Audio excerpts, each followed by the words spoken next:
The Messiah said, "When you come to know yourselves, then you will become known, and you will realize that it is you who are the sons of the living Father. But if you will not know yourselves, you dwell in poverty, and it is you who are that poverty."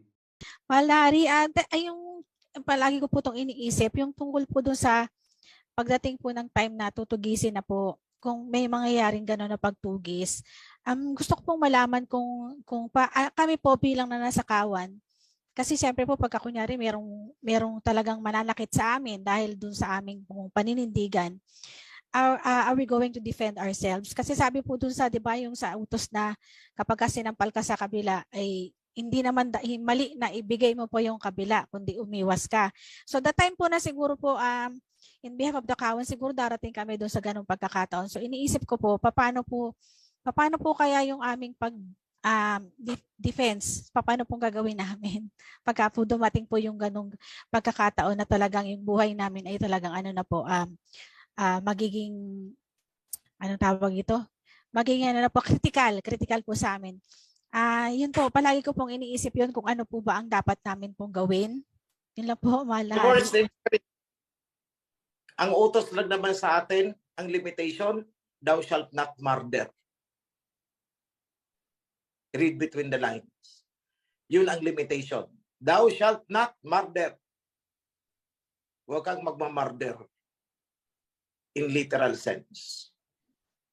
At repeatedly sinasabi ko, iba ang thou shalt not kill sa thou shalt not murder. Ang iniutos na ipinagbawal is yung murder.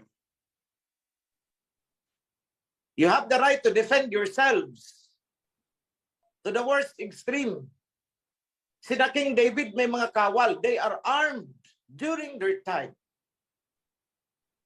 Pero hindi ko sinasabing magtambak kayo ng mga armas. No, I am not advising that. Bakit? Somebody is doing the fight for us. Tingnan niyo ang ginagawa ng Russia at China. Sila yung lumalaban, hindi na tayo.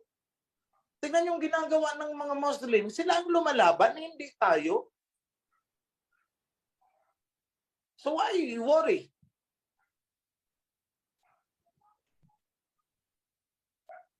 Why worry? O sa tingin ninyo, kapag tayo ay tinugis ng dragon with 7 heads, dahil pinablish natin ang Torah and Covenant na ang bida ay Russia at China, sa tingin nyo, pababayaan tayo ng Russia at saka ng China? I don't think so. I don't think so. They will come to rescue.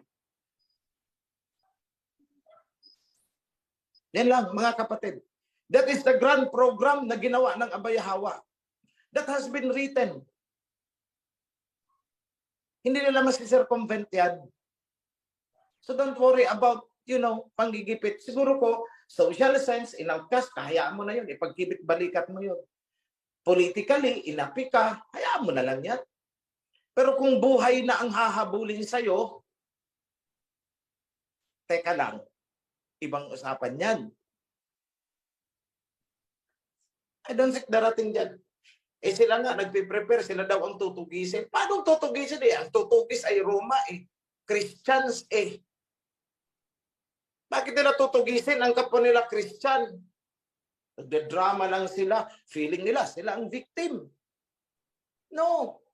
Sila ang oppressor. Ang totoong victim dyan ay yung nanghahawak sa covenant. Dahil yun ang reason bakit sila i-oppress, because of the covenant.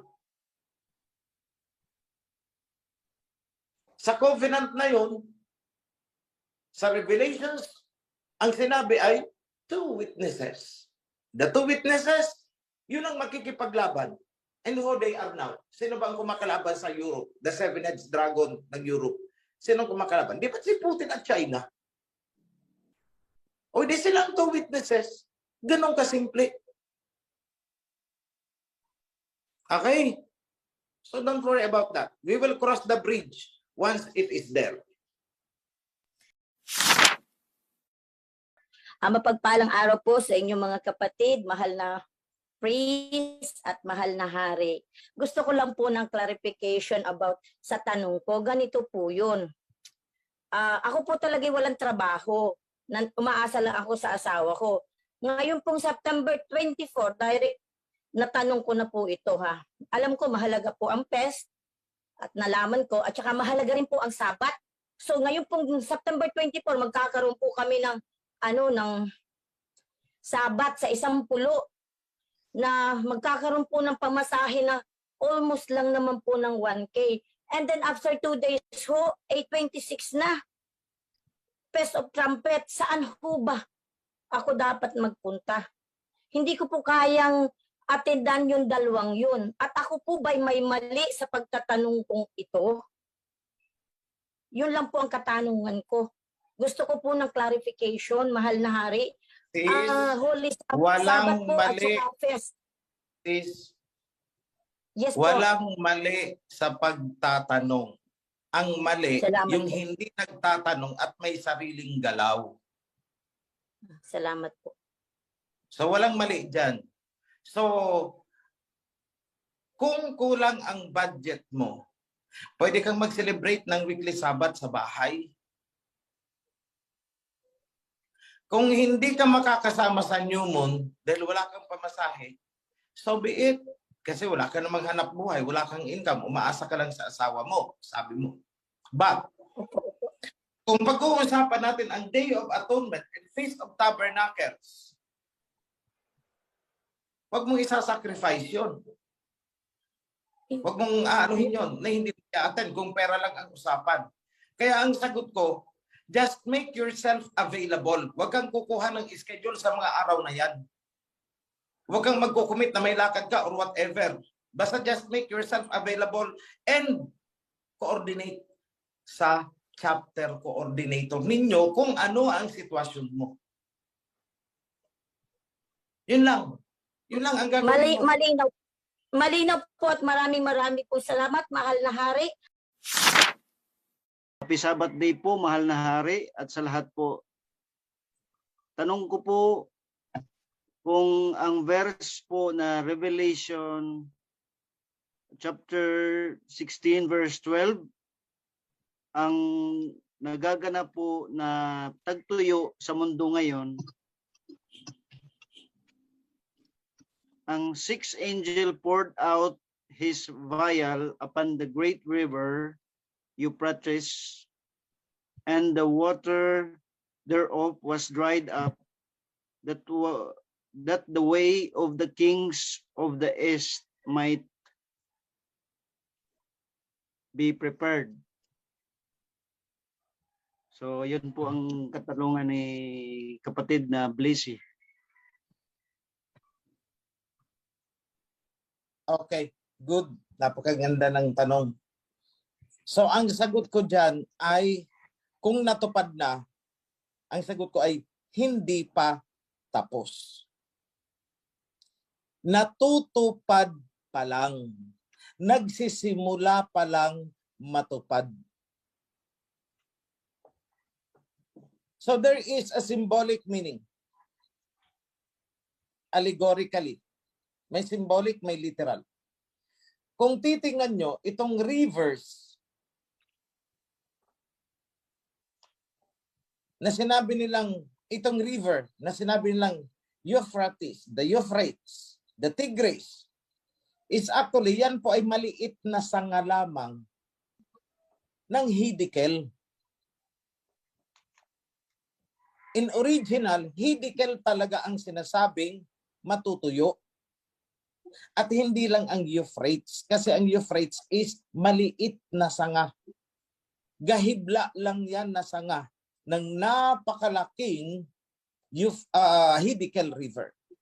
Ang Hiddekel River ay mula dito sa silangan papunta sa kanluran. Across Asia. That is a water system.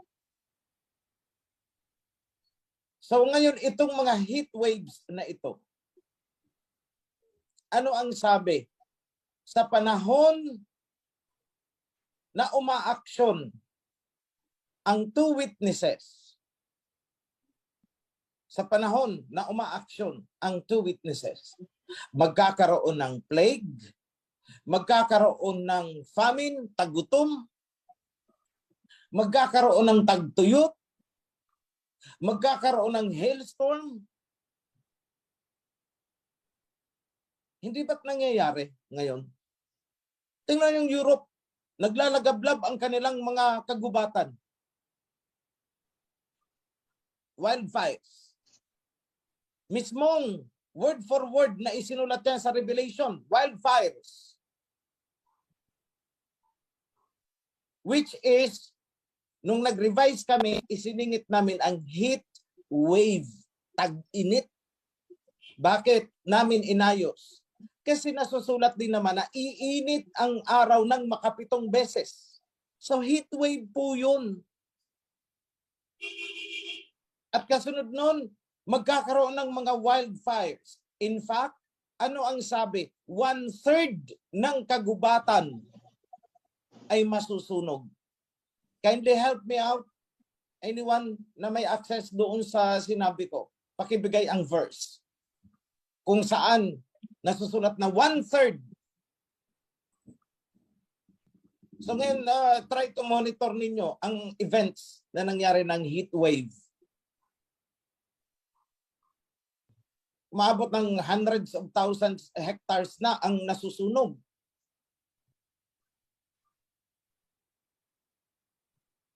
So despite na nagkakaroon ng heat wave across Europe, affected ang commerce nila. Kagaya ng Rhine River, hindi madaanan ng mga cargo ship na nagdadala ng mga supplies, mga goods. Anong epekto? Nabibigyan ng chance ang two witnesses to strike.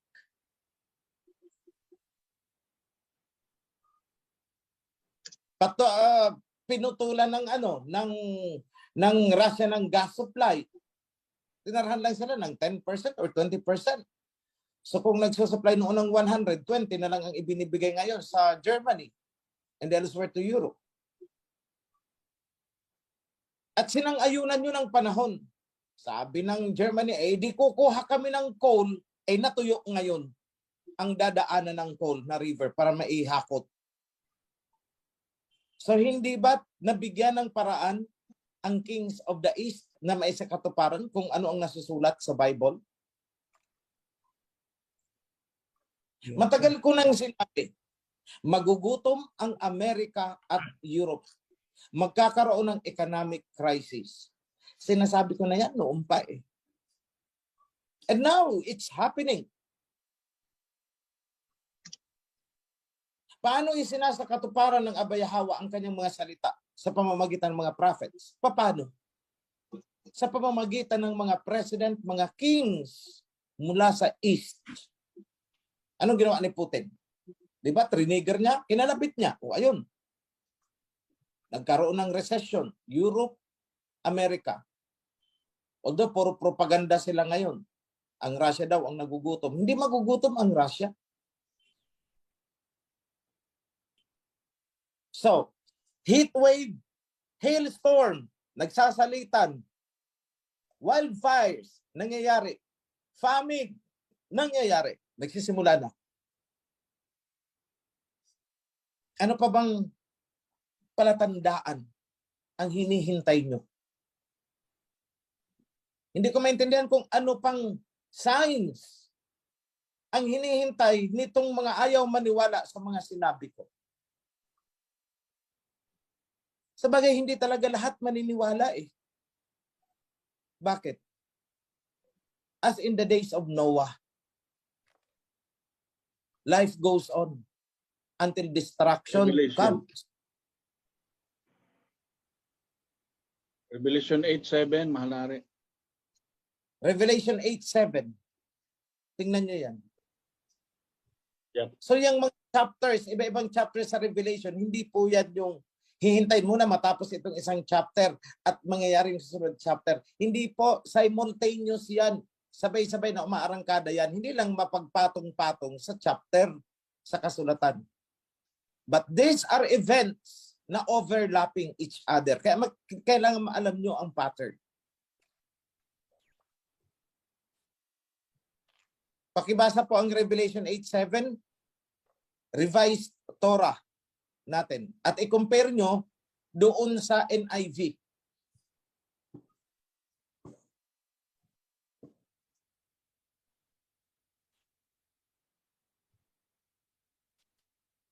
Never in history ng mundo nangyari itong nangyayari ngayon.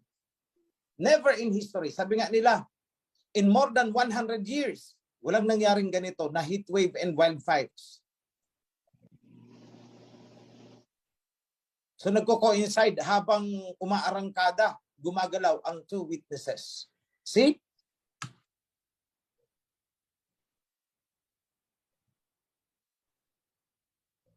So can somebody flash Revelation 8:7? Kamahalan, basahin ko po ha. Revelation 8:7. The first priest sounded his shofar, and there came hail and fire mixed with blood, and it was hurled down on the earth. A third of the earth was burned up, a third of the tree were burned up, and all the green grass was burned up. Yun lamang po, kamahalan. Okay. Shalom. Wildfires ang tinutukoy. See what is happening? Habang tayo ay nagbublow ng shofar dito sa silangan, anong nangyayari sa kanila doon? Di nyo napapansin? Sige, pansinin nyo. Habang nagbublow tayo ng shofar dito sa silangan, habang nire-revive natin ang kingdom, gumagalaw at kumikilos ang two witnesses, at ang Mother Nature, ganyan ang nangyayari sa kanila. O hindi ba't na-fulfill? Tingnan nyo. Nagsasalitan ang hailstorm, drought, wildfires, 1/3 ng kagubatan nasusunog. Hundreds of thousands hectares na ang nasusunog.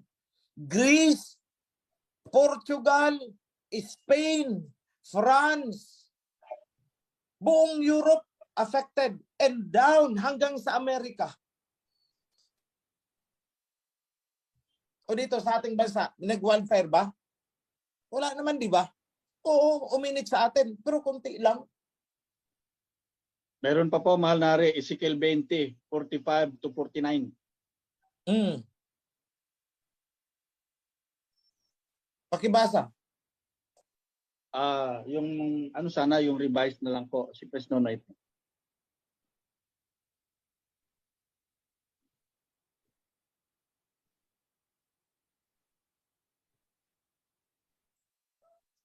O gusto niyo po yung Sa mga kapitulo numero. Pristeo, wala po akong Ezekiel. Si ano po, si Pris doon po meron nun eh. Wala pa po akong Ezekiel. Sorry pero po. kung i-allow po ninyo, pwede po naman. Basahin ko. Wait lang. Sige. Okay, sige. Mas maganda po yung revised na po. Ezekiel 20 verses 45 to 49. Terrible flames. 20. Chapter 20. Chapter 20 verses 45 to 49. 45 to 49. Oh. Yes. The instruction of Yahweh came to me, Son of man, set your face toward the south, preach against the south, and prophesy against the forests of the southland. Say to the southern forest, hear the instruction of Yahweh. This is what Yahweh Al-Hayam says. I am about to set fire to you, and it will consume all your trees, both green and dry. The blazing flame will not be quenched, and every face from south to north will be scorched by it. Everyone will see that I, Yahweh, have kindled it. See? Anong ginagawa? Eroplano na ang ginagamit nilang pang-extinguish ng sunog sa mga forest. Eroplano lumilipad, helicopter lumilipad para lang apulain yung apoy. Naaapula nila, hindi.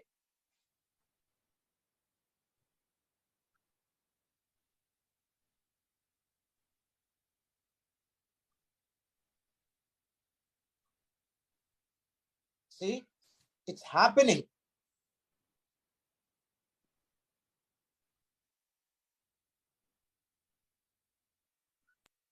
O sa Revelation, ganun din. It's happening.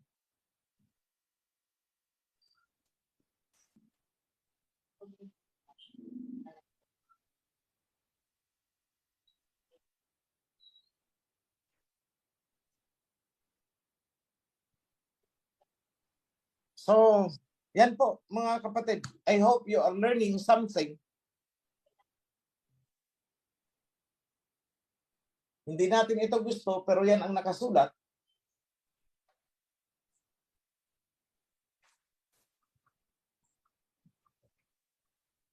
Okay? So I hope I answered the question.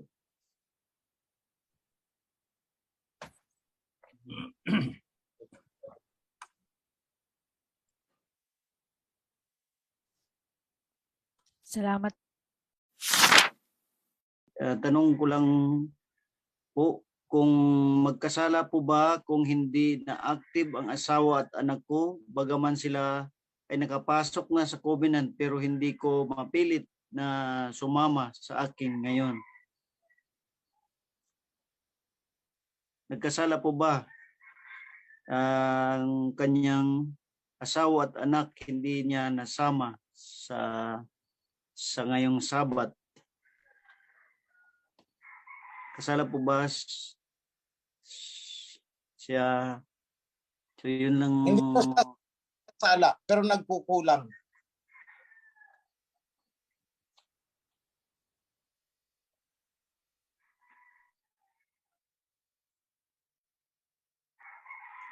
Okay. Priest, aming Prime Minister, go ahead po. Opo. Maraming salamat, sis. Mahal na Hari, kaugnay po doon sa tinalakay nyo kanina-kanina. Meron po ako itatanong sana tungkol po doon sa, di ba, nag-a-assume nga ng role yung two witnesses, China and Russia, as para mga judges sila. So, it is also possible po, mahal na Hari, na kayo po in the kingdom ay nag-a-assume naman ng role as witness. Kasi po, dahil sa yung covenant ay nandito sa kingdom, nasa inyo po, at dahil dyan ay alam natin yung nangyayari. Yung significance, yung lahat ng nangyayari yan sa mga bahagi nga ng mundo, particularly dyan po sa mga boundaries ng bawat territories. Lumalabas po parang kayo po ang nagiging witness na nagte-testify. Sa ngayon na yan, mga pangyayaring yan ay bahagi ng revelation. Bahagi naman nangyayari sa end times. At dahil po sa mga testimony ninyong yan, naunawaan po yan ng marami. Lalo na po ng mga kapatid namin dito sa kingdom. So pwede po ba na isipin din natin na kayo po ay nagsiserve na witness and now you are proclaiming na yung mga yan nangyayaring ay bahagi po ng mga mangyayari na nasusulat din po sa mga kasulatan. Honestly bro, pag tungkol na sa akin ang tinatanong, nabablanko ako kung anong isasagot ko eh.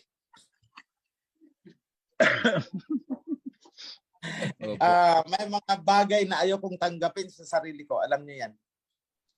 Opo, siya nga po, mahal na. Tingnan na lang natin. Only time will reveal kung ano ba yung nagawa ko. Okay, opo. Salamat. Let's allow more time. And then let us look back. Mm-hmm. Kasi pag nangyari na, nagawa ko na or what, tapos lumipas ang kunwari, isang taon, doon pa lang nag-sink in din sa akin eh. Kagaya ng pag-reveal ko ng covenant, kagaya ng pag-reveal ng priesthood. Nung time na pinaplano ko yan, parang, alam mo yun, what authority do I have para gawin ito? Anong kakayahan ko? Wala. So vlogger, sabi ko ako'y vlogger lamang, narito, something like that. Pero nung kino-convince na ako nung yung may mga nauna pa sa inyo, kaya lang nakakalungkot, wala na sila. Sabi nila, ikaw ang mensahero. Ay, teka lang, parang hindi naman eh. Wag ako. Walang ganyanan. So hindi nag-sink in. Taon ang lumipas bago nag-sink in sa akin. Kasi nag-look back na ako, oo nga naman itong mga pinagagawa ko, itong pinagagawa ko, ano bang nasusulat? Yung messenger is yun daw ang gagawin eh. Nagawa ko yun eh. So ako nga siguro, and it takes several months na naman kasi baka ako nga, pero parang hindi eh. Baka kasalanan itong tatanggapin mo, aakuin mo sa sarili mo na ikaw. So ako lagi sa plate, wag ako.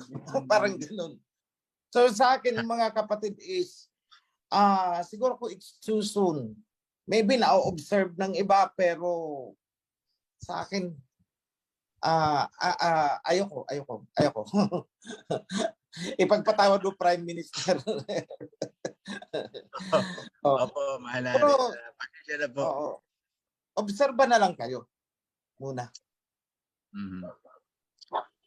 Okay, salamat po mahal na Ari. Very very revealing at talagang papunta dun eh. Ngayon naman ang ating pinakahihintay, ang ating mahal na hari, King OHC. Mahal na hari po, ang iyong blessing po ay amin pong hinihingi. Maraming salamat kapatid. Bago ko ibigay ang pagbabasbas, nais kong batiin yung mga nasa simulan ko sa Sorsogon, Albay, Pilar. Kaya ako kayo na special mention kasi gusto kong ipaalam sa inyo na patuloy naming tinatrabaho yung isang property dyan upang magkaroon ng sentro ang Sorsogon, Catanduanes, Albay, Masbate. So, napakaganda po ng location na nakuha natin. That is 3 hectares. Time will come na dyan po kayo magtitipon-tipon kapag may malakihang fiesta, kagaya ng Feast of Tabernacles. Kukumplituhin din natin yan. Merong source of water, electricity, pero hinay-hinay lang. It would take 6 months to 1 year, ang sabi ng abogado, para muling issue ang titulo ng lupa na binibili natin. So that is what we are waiting for. So sa Lunes, isasampa sa korte ang petition for the reissuance of the lost certificate of title. Then thereafter, ipapaubaya ako na sa inyo, sa inyong pamamahala, Masbate, Sorsogon, Albay, and Catanduanes. Pagtulong-tulungan nyo, pag-aralan nyo kung anong pwedeng gawin dyan. That is 3 hectares. So sa Sorsogon, although hindi pa malinaw ang papeles, yun lang ang sumasagabal sa atin. Pero may ina-acquire din tayong property para sa House of Prayer sa sentro mismo ng kalagitnaan ng probinsya. That is Huban. Sana maayos ang papeles. Hindi budget ang problema dyan, kundi papeles ng may-ari ng lupa. Kaya hindi natin ma-push ang pag-acquire. Hindi titulado at hindi malinaw yung sino ang legal owner talaga. Although isa sa mga anak, kaya lang marami silang magkakapatid eh. So kailangang ayusin pa. Then of course, sa lahat ng mga chapters, let me recall Davao, Dabnor.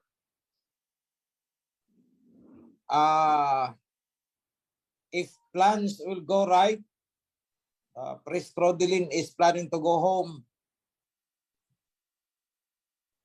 Gusto kong alagaan niya muna ang ano dyan, ang Davnor chapter.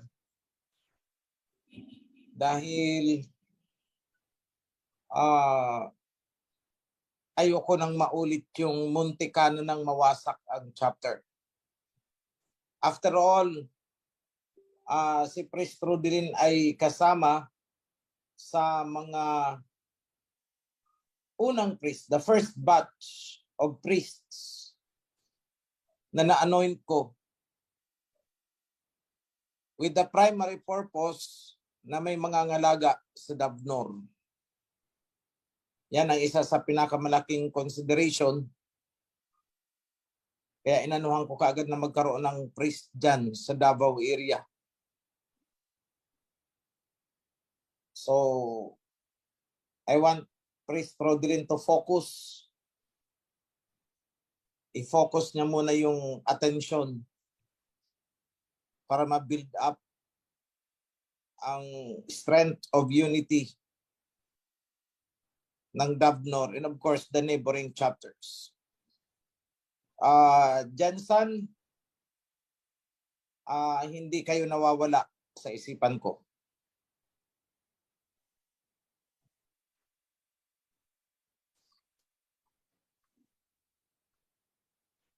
Then, sa Kasili, ongoing and tuloy-tuloy, smooth ang flow ng construction ng ating temple. Funding is dumarating sa panahon na kailangan natin. Pero patuloy akong nananawagan sa kapatiran na sa abot ng ating makakaya, ibuhos natin kung ano ang pwede nating ibuhos para mapabilis yan. So, wag po tayong maghintayan na si ganito, mayaman naman siya ang magbigay. Wag po ganun. Tulong-tulong po tayong lahat. Dahil yan na ang pinakasentro, worldwide center, the seat worldwide. Diyan na po sa Kasili. Then Quezon and Daet. I'm not so much worried about Quezon, Daet, and Kamsur. Soon, magkakaroon din kayo ng feast site malaki. Si Priest Senina ang bahala doon. Actually, pinapaubaya niya ang 23 hectares para magamit natin for whatever purpose. So, just remain sa family ni Priest Senin. Maging matatag lang kayo. Makarating sa akin yung nagsisimulang alingas-ngas na iniintriga kayo ng scammer. Pambihira naman kung sino pa ang nagbibigay ng malaki, siya pa ang ginawang scammer. 23 hectares yan, magkano ang halaga niyan? Hindi yata bababa sa 500 million yan kung bibilihin natin.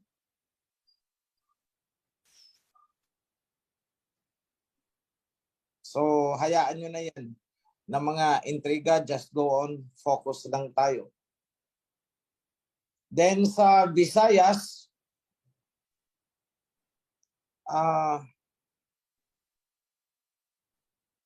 alam ko, Negros ba o Mindoro? Merong isang taga Hong Kong na nagdo-donate ng lupa for house of prayer. Wala akong authority sa kanya na pangalanan siya dito. So hindi ko muna pangangalanan. But she is in Hong Kong chapter para sa Open nyo. So don't worry so much. Then Palawan, I'm not hearing so much about you.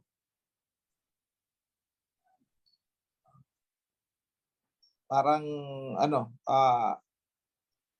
lumalabo kayo sa paningin ko, ano nangyayari sa inyo, magparamdam kayo. Sa North, Pangasinan is doing well, going up. Nandyan si Priest Simri, ang inyong very dedicated priest. Wala naman akong nakikitang problema doon. Cavite,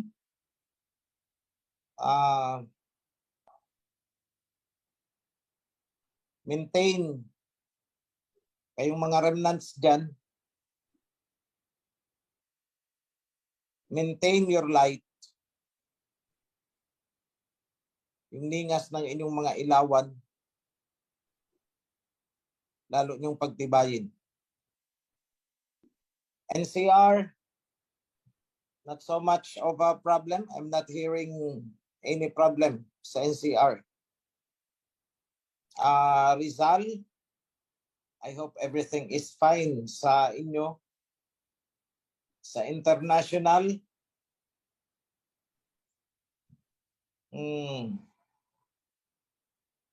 Hong Kong, I'm praying that everything is well with you. Medyo merong kunting ano lang in terms of harmony. But I trust that you can patch that up. Overcome your individual differences. Whatever is the shortcoming of the other, be a strength to support. Middle East, US, Europe, Germany. Kung may natitira pa tayo sa Germany, ay parang meron. Ireland, I am not sure kung meron. UK, meron pa tayo dyan. Meron tayo dyan. Malaysia, Thailand, I have no problem with Malaysia and Thailand at the moment. Japan is doing well. Taiwan, I hope maging watchful kayo dyan sa Taiwan of what is happening. Taiwan and Japan.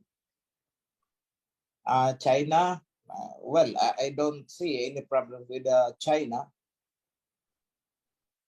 Pero kung ano pa man, may problema kayo, just let us know. So after the printing of the Torah and Covenant, how we wish matapos namin ngayong September, sabi ko nga sa mga kasama natin sa revisionist, kung ang problema lang naman is mga kunting comma period or ano, maybe we can let go para umandar ang first printing. Kaya lang marami tayong mga revisionist ang perfectionist. So talagang sinusuyod. But we are doing our best to finish this on deadline. Kasi hindi man lumabas agad-agad as physical book, you know, yung may papel, for sure we're going to have this released in electronic form. Apps, mababasa nyo sa mga cellphones ninyo. Mas mabilis ang paglaganap nito. But then we're going to have a printed copy, of course. Dalawa yan, natatakbo. Then as to the coronation event, that would be next year. We have 1 year to prepare. Pero sabi ko sa mga sa committee, the Regalia Committee is simulan na kung ano ang pwedeng gawin na, wag nang ipaghintay mula sa mga smaller details, kung basta kung ano nang available na pwede nang gawin na. Then gusto kong suportahan ang panawagan ni Brother Mark. Yung may mga talent dyan sa inyo, artistic talent, mula sa pagtatahi, embroidery, painting, printing, kung ano pa man yan na kailangan ihanda, si Priest Mark ang nakakaalam. Simulan na, pagtulong-tulungan na, may mag-volunteer na sana. The term ng pag-volunteer natin is until after the coronation. So, coordinate lang kayo kung anong time, anong days ang available ninyo. The Regalia Committee is in the process of organization. So, more committees will come up. Mga ways and the means committee. So, nandun tayo sa proseso na yon. Then, what else? The setting up of the ito ang isa sa iniintriga, the crown in the scepter. So, yung sa akin lang, yung mga gustong magbigay, because it's only not crown, the scepter, hindi lang na-enumerate yung mga paggagamitan, but we have a lot to prepare. Mga items, gaya ng sinabi ko noon pa, mga items sa temple is gold. But I have an instruction kay Bro Mark, kahit silver, okay na. Tapos may ano na lang na gold siguro sa margin. Yun, sa mga gilid, ganun na lang, parang, accent. Aba will understand it. So, yung mga attend sa coronation, I encourage na by March next year, mag-confirm na kayo. We will give the date of the coronation later on. Pero parang meron na yata eh. It's on the Feast of Tabernacles. A day before the Feast of Tabernacles. So 1 day before the Feast of Tabernacles, 1 or 2 days, will be the coronation. And the first visit of the king to the tabernacles will be made after the coronation. That's after the coronation, Feast of Tabernacles. So the king will join you in the Feast of Tabernacles.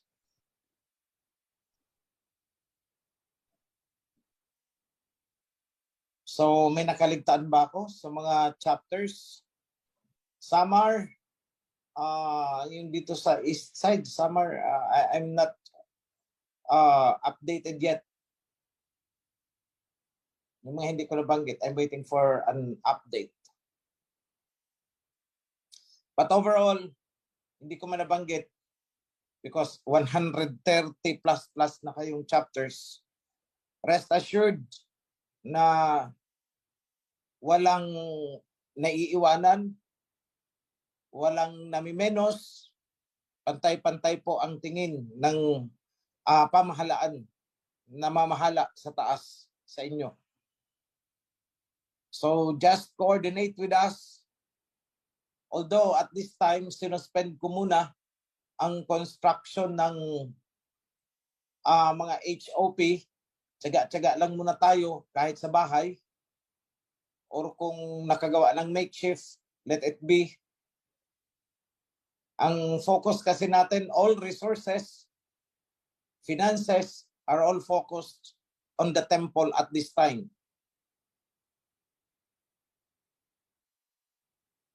So kapag naitayo na ang framework, ibig sabihin finishing touches na lang ang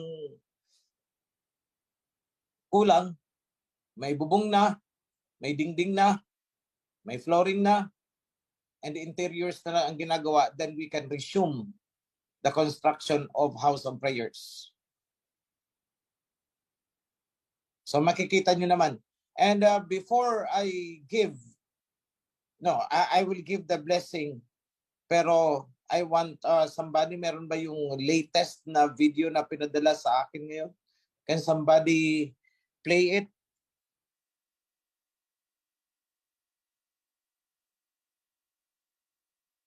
Kanino ko pwedeng i-pass ito? This is just this morning. Sino ba ang pwede kong pagpasahan? Na pwedeng mag-share? Bro John, are you there?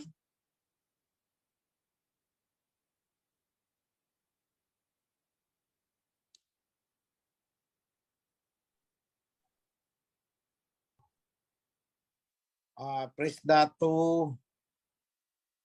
Bro, tali, ano na lang kung sino ang pwedeng mag-share. Ito lang may mga contacts ako dito eh. Priest Senen.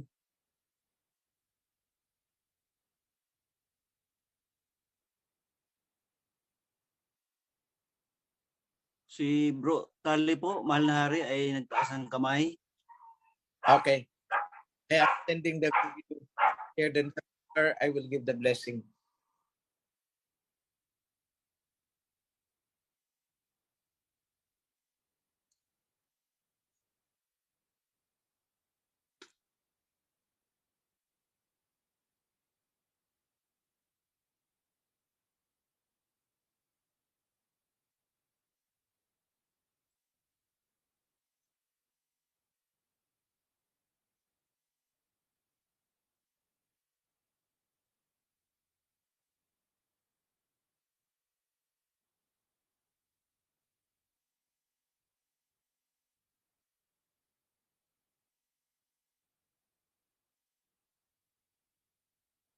Nakay Bro Tali na yung video.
Thank you very much.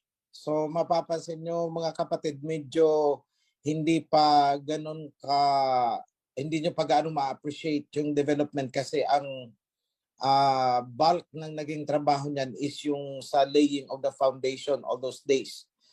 Pero pag nakumpleto na ang mga foundations niyan up to the last post, hanggang doon sa pinaka huling hukay ng haligi kasi malalim ang mga mga haligi niyan.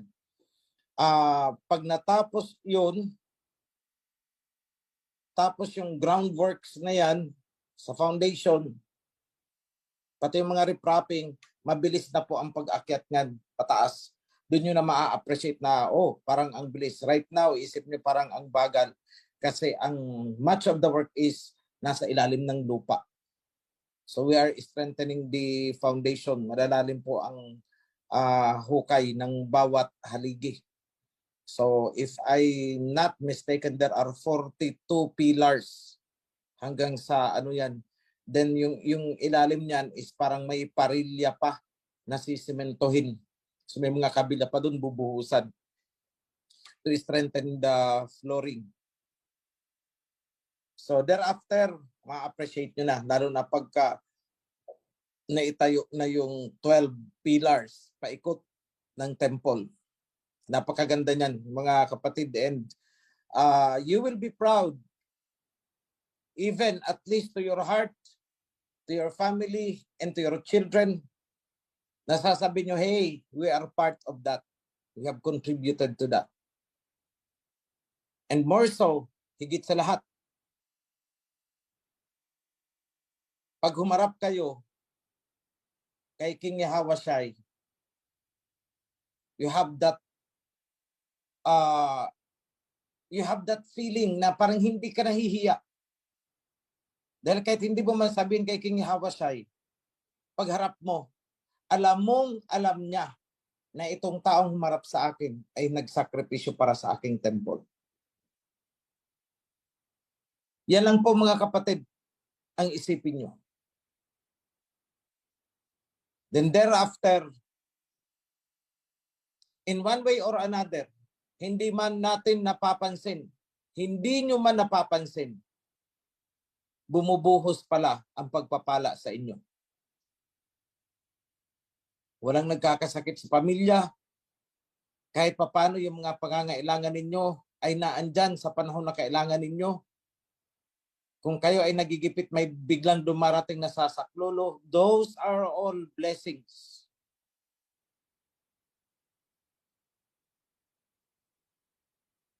Kaya nga, ang ating Aba, kapag nagbigay ng pagpapala, minsan hindi natin namamalayan eh.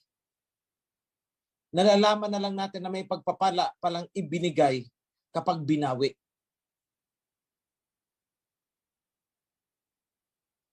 Halimbawa, you are being given a good job. That is a blessing. Hindi natin napapansin na ang magandang trabaho pala na binigay sa atin kahit hindi ganun kataas ang income ay stable, kahit contractual ka ay nare-renew ka. That is a blessing. Ang iba hindi napapansin yan. Bakit? Iniisip kasi nila na sa sarili nilang pagsisikap yun. Mararamdaman lang nila na yan pala ay blessing galing kay Aba sa panahon na na-terminate sila at hindi na nakakabalik at naghahanap ulit kung saan makakapasok pero nahihirapan. That is the time na magbabow down at hihingi ng tulong sa Aba. Huwag pong mangyari sana sa ating mga kapatid dyan. Yesterday, not last time, may isa tayong kapatid, tinatawagan ko, hindi niya masagot ang phone. Sabi niya, Manari, pasensya na. Kasi ako'y namimitas ng siling labuyo para maibenta sa palengke. So parang kinurot ang puso ko. Sabi ko sa kanya, sis, naghihirap ka ba? Kinakapos ka pa? Bakit hindi ka magsabi? Ano, wala ka na bang makain? That's my thinking. Pero sabi niya, hindi po. Tinanim ko kasi itong mga sili na to, sayang naman. Biyaya ng Aba, ang gaganda ng bunga. Ibebenta ko sa palengke. Para ako'y may maibigay kay Aba. Count every blessing na tinatanggap ninyo mula sa magandang pangangatawan. Mga oportunidad. Count, bilangin ninyo. At doon nyo lang makikita. Ang laki pala ng ibinibigay ng Aba sa akin. Tingnan nyo yung mga anak ninyo.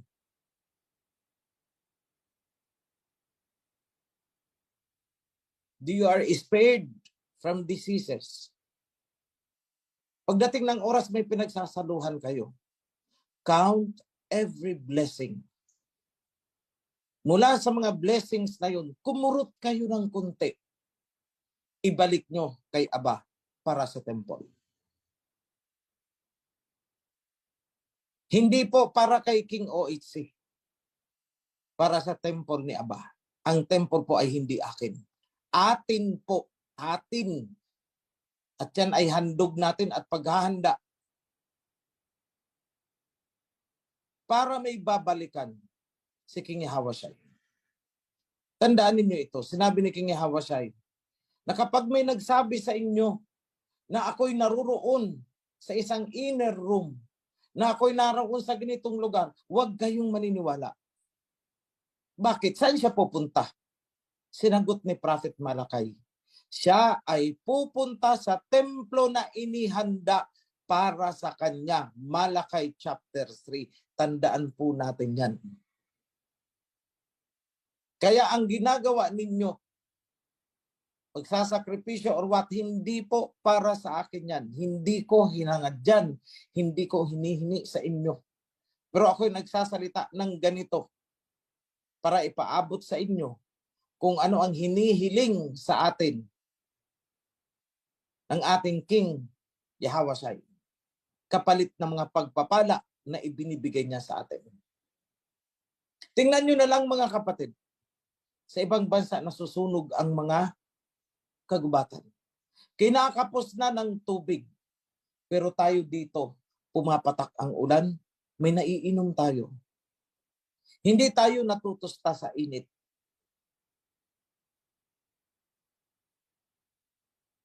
Masama man ang ating paligid. Pero ano ang sabi ni King Yahushua? Kagaya sa Sodom and Gomorrah. Alang-alang sa mga kunti na sumusunod sa akin, hindi ko sisirain ang lugar. That is happening sa ating lahat, sa ating bansa. Walang bagyo na kagaya na nangyari na maraming nabulok at hindi mailibing-libing. Wala po. Mula nang tayo ay nagsimulang tumangkilik sa covenant. Mula nang sinimulan nating itayo ang temple, wala pong major calamity na bumagsak sa ating bansa. Na katulad ng mga nangyayari noong Undoy, yung nangyari sa Tacloban sa Leyte, wala po. Count every blessing.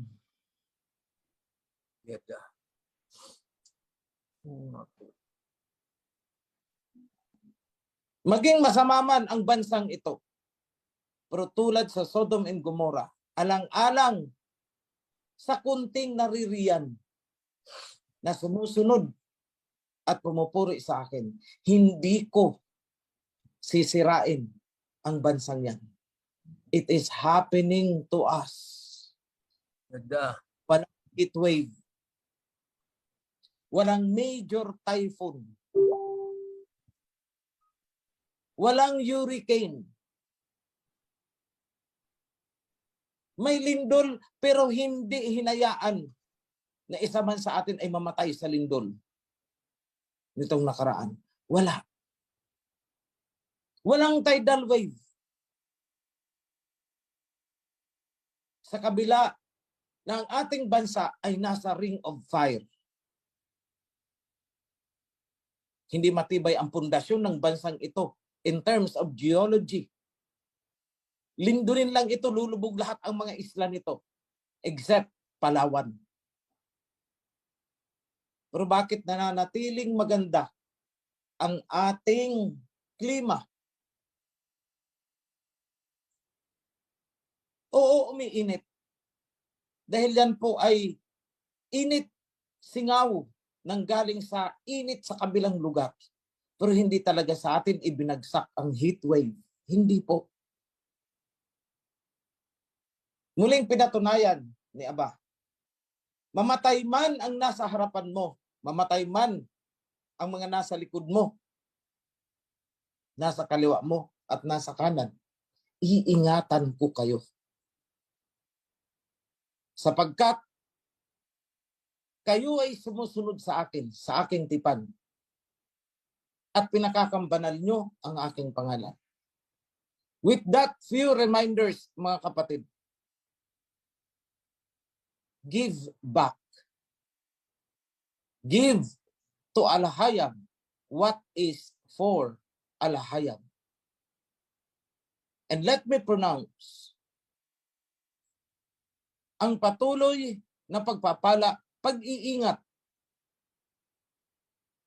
pagbibigay ng ating mga pangangailangan, kalusugan, sa inyong lahat, mga kapatid, sa inyong lahat, lalo na sa inyong mga nagpapagal, anuman ang katungkulan na inyong ginagampanan ngayon, tumbasan nawa ng abayahawa ng kaukulang pagpapala. At sa mga bumabatikos sa unang pagkakataon, hinihiling ko na ibigay ni Abayahawa, King Yahawasay, ang karampatang parusa sa pinakamaagang panahon sa mga taong wala nang ginawa, kundi sirain ang maganda nating itinatayo. Sa unang pagkakataon, hinihiling ko, pinakakawalan ko din. Kung matatawag man yan, I curse. Let it be. Yan ang prayer ko. Dalawa lang. Sa mga sumusunod, pagpapala. Sa mga kumakalaban, sumpa. Yan ang nilalaman ng Deuteronomy. Hindi akin. What has been will be again. What has been done, let it be done again. Be blessed mga kapatid. Shalom.